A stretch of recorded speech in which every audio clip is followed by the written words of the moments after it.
حضور صلی اللہ علیہ وسلم نے نماز پڑھ کر کے بتایا اور یہ فرمایا کہ نماز ایسی پڑھو جیسے مجھے نماز پڑھتے ہوئے دیکھا ہے.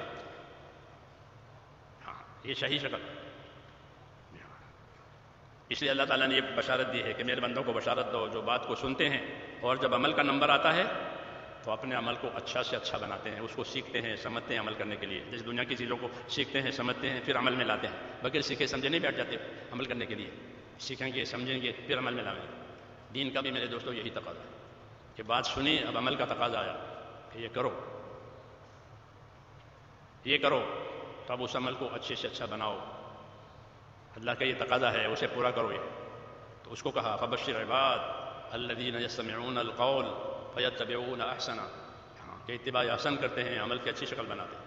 اگر یہ بات ہو گئی تو کہ ہاں پھر یہ لوگ صحیح راستے پر ہیں، ان کا یہ صحیح راستے پر ہیں، ان کا رخ صحیح ہے. اولئک الذین ھدی اللہ ھداھم اللہ واولئک ھم اولو الالباب. یہ لوگ صحیح راستے پر ہیں اور یہی سمجھدار ہیں. کہا یہی سمجھدار ہے کہ سنے بھی، مانے بھی، عمل بھی کرے اور عمل کی اچھی شکل بنائے. یہ تو سننے کی بات ہوئی ہے کہ سننے میں یہ ذمہ داری ہے. اللہ کرے یہ ذمہ داری ہم سے پوری ہو جائے. پھر آدمی نہیں بھولے گا، اس کو ٹیپ کرنے کی ضرورت نہیں ہے، اس کے دل میں ٹیپ ہو جائے گا. کیونکہ دل جسی سے متاثر ہوگا اس کو وہ آدمی بھولتا نہیں ہے. دل متاثر نہیں ہوتا ہے اسے بھول جاتا ہے.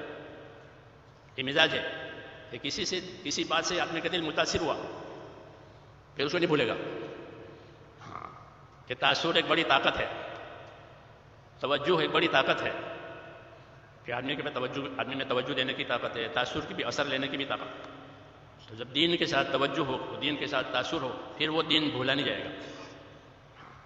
یہی بات تھی صحابہ رضی اللہ تعالیٰ عنہ کے اندر کہ وہ تاثر کے ساتھ، توجہ کے ساتھ اپنے کام کو کرتے تھے، اپنا کام کراتے تھے. اس لیے لکھائی پڑھائی زیادہ نہیں تھی، لکھائی پڑھائی زیادہ نہیں تھی. چھاپنے چھپانے کی باتیں زیادہ نہیں تھی اور کوئی بات چھوٹتی بھی نہیں تھی. ہاں، کہ کوئی بات رہ گئی کہ نہیں، کوئی بات نہیں رہی. ایسا ہی فرمایا تھا، یوں کہتے ہیں ایسا ہی فرمایا تھا. وجہ کیا ہے کہ دل متاثر ہوا ہے تو اسے نہیں بھولتے ہو. اس لیے یہ مزاج اس کو پیدا کرنا ہے ہمارے اندر. ہماری جو یہ محنت ہے یہ ایک دین کا ایک خاص مزاج پیدا کراوے گی.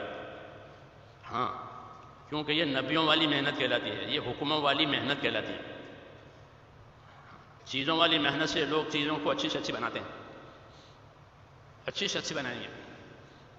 ایک ایک چیز کو کتنی شکلوں میں پیش کریں گے اپنی محنتوں سے. دین میں بھی میرے دوستو یہ بات کہ اپنے دین کو اچھی سے اچھی شکل میں لینا دینا ہے کہ اس کی محنت ہے، کہ اس کی محنت ہوئی تو دین اچھی شکل سے زندگیوں میں آئے گا.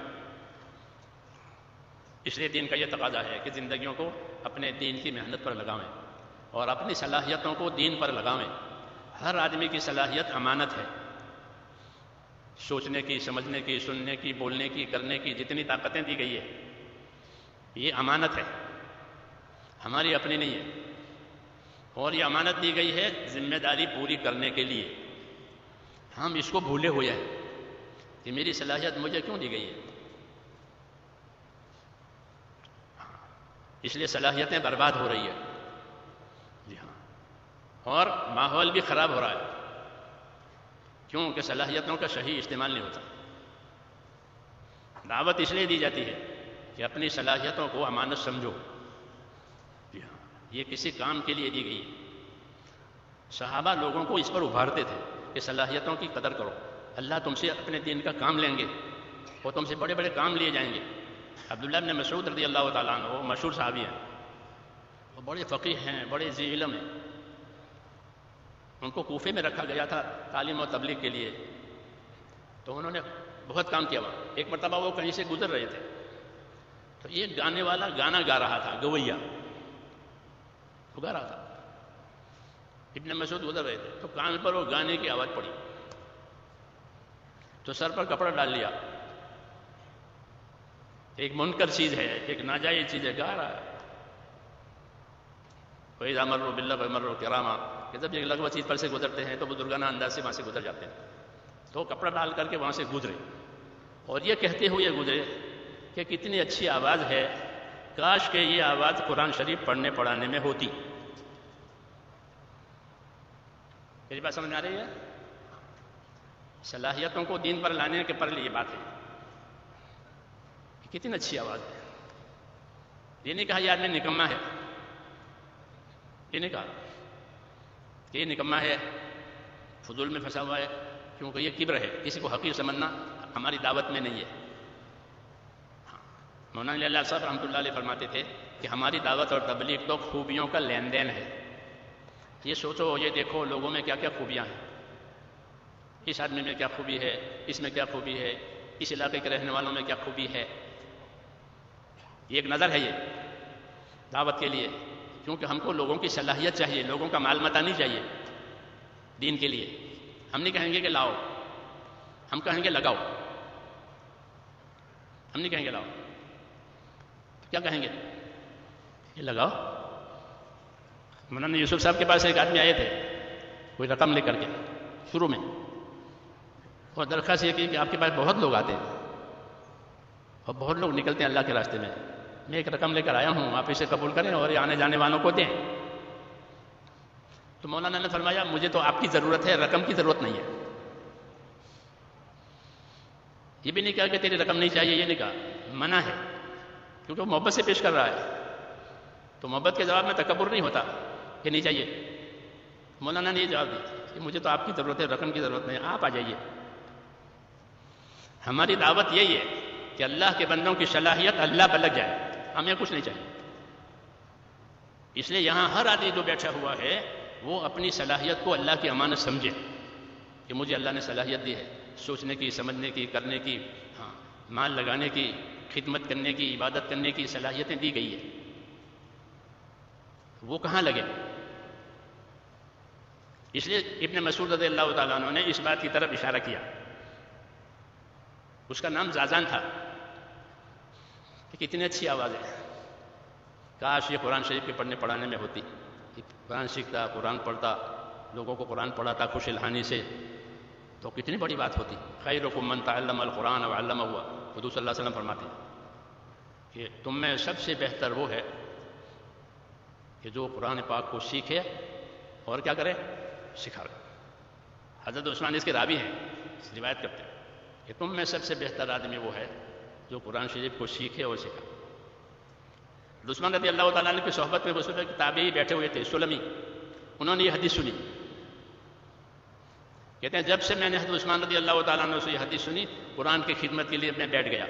اور اب تقریباً 70 برس ہو رہے ہیں کہ میں اس خدمت پر ہوں کہ اللہ کے بندوں کو قرآن سکھاتا ہوں، سیکھتا ہوں. اور کہا اس حدیث کو سن کر کے یہ 70 برس سے میری یہی مشغولیت ہے. یہ فیتبعون احسنہ کہ وہ اتباع احسن کرتے ہیں کہ جب عمل کا نمبر آتا ہے تو اپنے عمل کی اچھی سے اچھی شکل بناتے ہیں. 70 سال قرآن کی خدمت کو دی. کیوں؟ ایک حدیث سنی ایک صحابی سے کہ تم میں سب سے بہتر وہ ہے. بہترین امت کا بہترین آدمی کون؟ کہ بہترین امت کا بہترین آدمی وہ ہے جو قرآن سیکھے اور سکھاوے. اس لیے ابن مسعود نے اس کو اس کی طرف اشارہ کیا کہ کتنی اچھی آواز ہے، کاش یہ قرآن کریم کی پڑھنے پڑھانے میں، سیکھنے سکھانے میں ہوتی. یہ کہہ کر کے گزر گئے. کسی نے اس کو یہ بات پہنچائی کہ صحابی رسول یہاں سے گزرے ہیں اور یہ فرماتے ہوئے نکل گئے. یہ طریقہ ہوتا ہے آدمی کی صلاحیت کو ابھارنے کے لیے. بس اس نے وہ گانا چھوڑ دیا اور ابن مسعود کے پیچھے ہو گئے تلاش کر کے، اور ان کے شاگرد بنے، ان کے علوم سے فائدہ اٹھایا. جب آپ سے یہی سیکھنا ہے جس کی آپ نے دعوت دی ہے کہ کتنا اچھا ہوتا ہے یہ قرآن کے پیچھے. تو میں یہ بات کہہ رہا تھا میرے دوستو کہ امت کی صلاحیتیں بہت زیادہ ہیں. بہت. یہ جو بیٹھے ہوئے ہیں یہ سب صلاحیتوں کے مالک ہیں. اس میں کوئی ناکارہ نہیں ہے، کوئی بیکار نہیں ہے. اللہ نے کسی کو بیکار پیدا ہی نہیں کیا. ہر کسی کو ایک کام کے لیے پیدا کیا. ہر کسی راہ بہرے کارے ساختن، کہ ہر کسی کو کسی کام کے لیے پیدا کیا. انگوٹھا ایک کام کے لیے ہے، انگلی شہادت کی انگلی ایک کام کے لیے ہے. جی ہاں، اب تو اس کی بات کھل کے انگوٹھے کے نشان لیتے ہیں. جی ہاں، یہ دلیل علامتیں ہیں کہ ہماری صلاحیتیں جو ہے کہاں لگی.